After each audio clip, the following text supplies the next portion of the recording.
Al-Kinani. I am a 6'1" Arab man.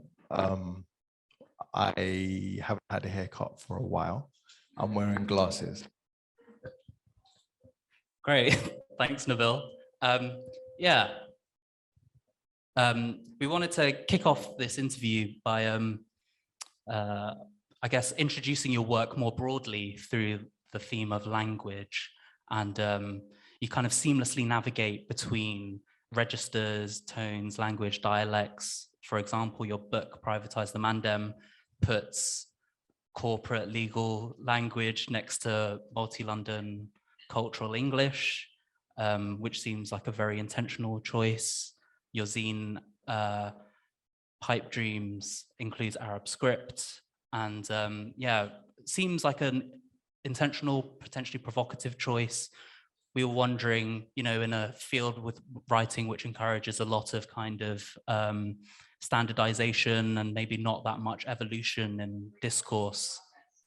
It'd be good to know what your thoughts were on what you think this role of nuance and duality play in your writing, and how it forms your argument, and how perhaps challenges some of the people you want to challenge in housing and communities across London.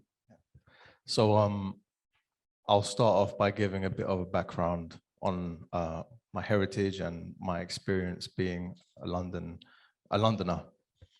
I came to London as a refugee at 2 years old from Iraq. So being Arab, coming into an unknown space, I picked up English language and culture as I grew up around me. Now, I'm from Northwest London, and the culture in Northwest London was largely constructed by the migrants who came during the 50s, the 60s, and the 90s.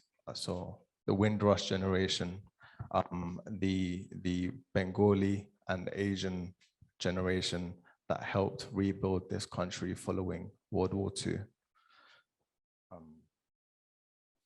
So a lot of my vernacular comes from multicultural London English, which is an amalgamation of different cultures.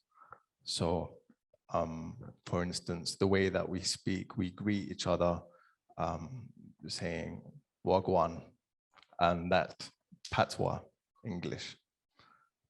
You got that? Yeah.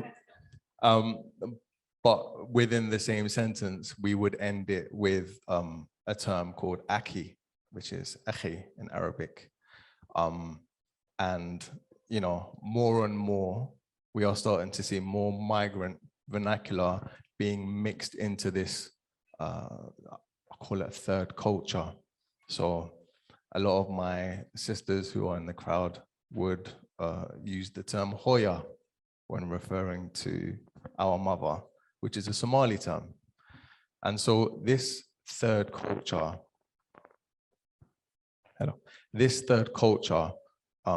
is largely affected by urban development in London, but other metropolitan cities such as Birmingham and Manchester.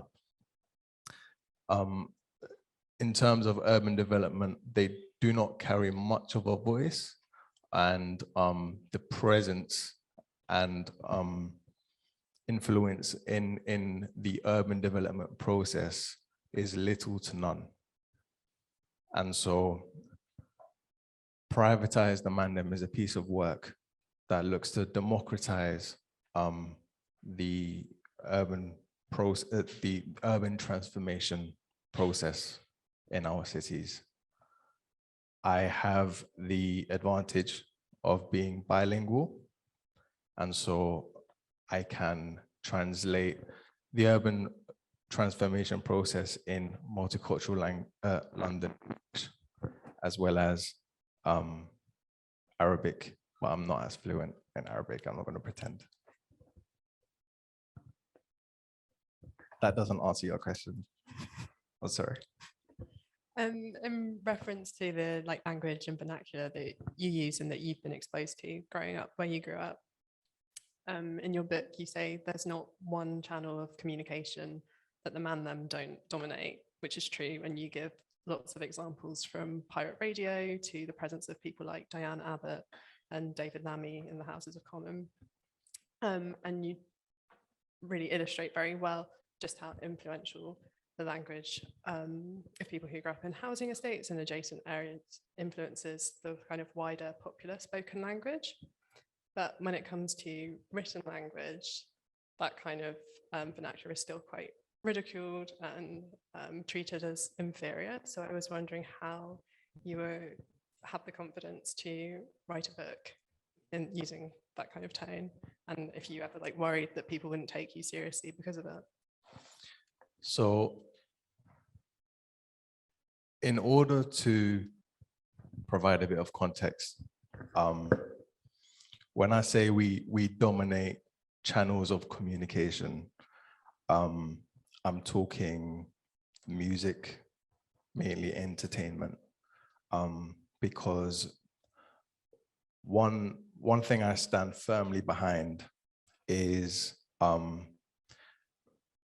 so it's called the ends. Ends.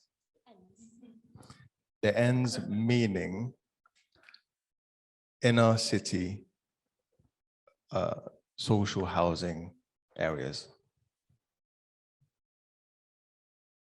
Social housing areas.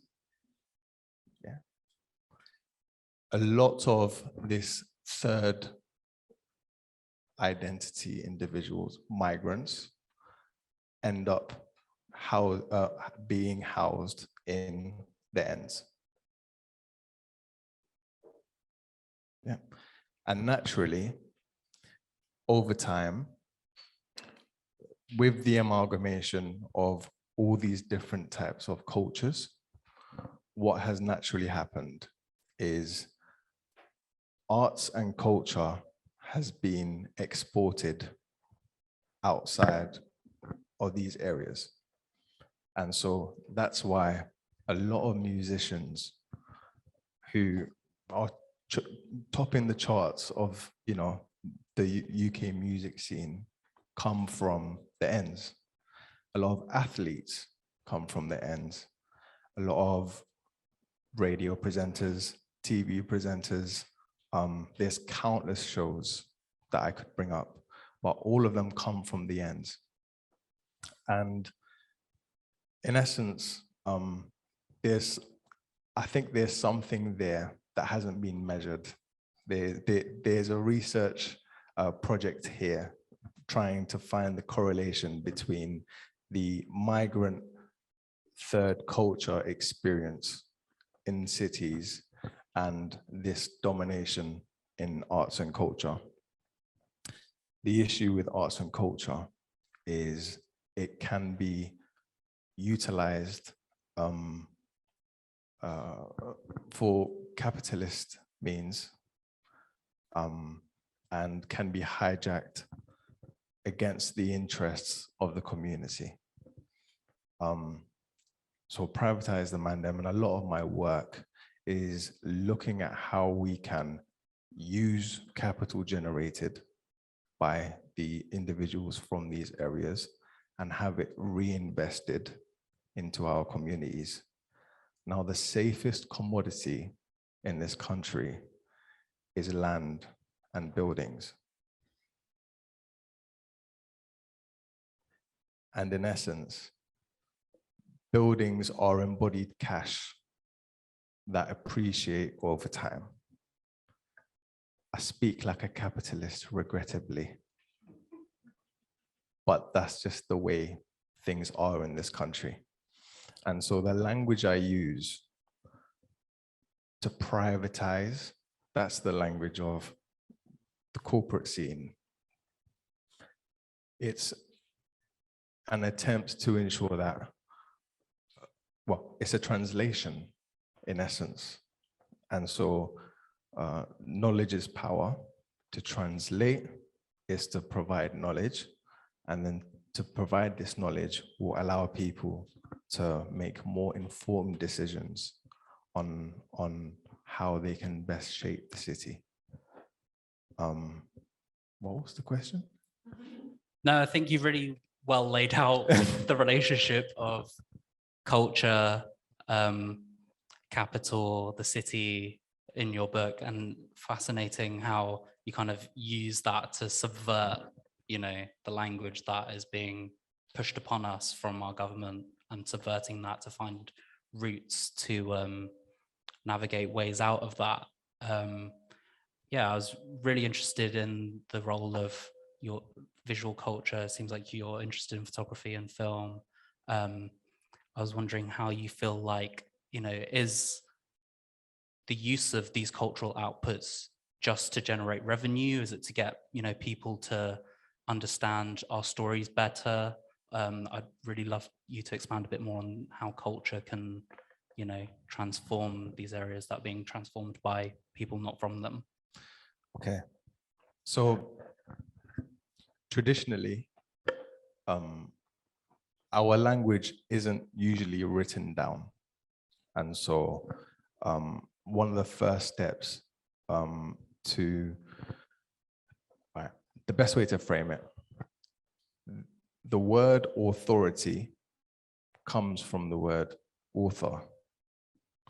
And to have authority is to be the author of your own narrative. Narratives are what makes the world go round. I choose to write. That's my favorite form of artistic medium. But people can convey a narrative through music, through dance, through paintings. The medium of choice is subjective to the individual. It's a choice. I choose to write because there just isn't much writing in our language. Going back to your question,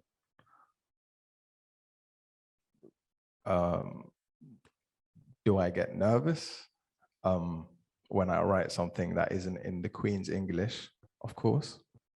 But Shakespeare wrote Romeo and Juliet in his dialect. He did not write it in the Queen's English.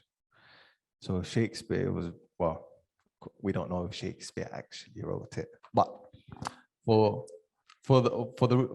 this argument, let's say he did.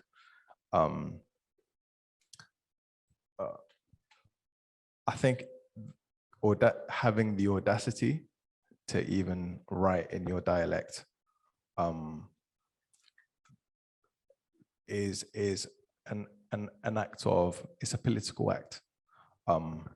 It's an act of resistance against the norms, and being able to tell your narrative your way is I think one of the most important things we can do as people, because there's countless examples of how narratives have been skewed in history and has had negative consequences that we're still feeling to this day. Can you repeat your question? I'm actually afraid we're out of time, but Okay. Thank you so much for starting off our event with so many rich and constructive ideas. Thank you.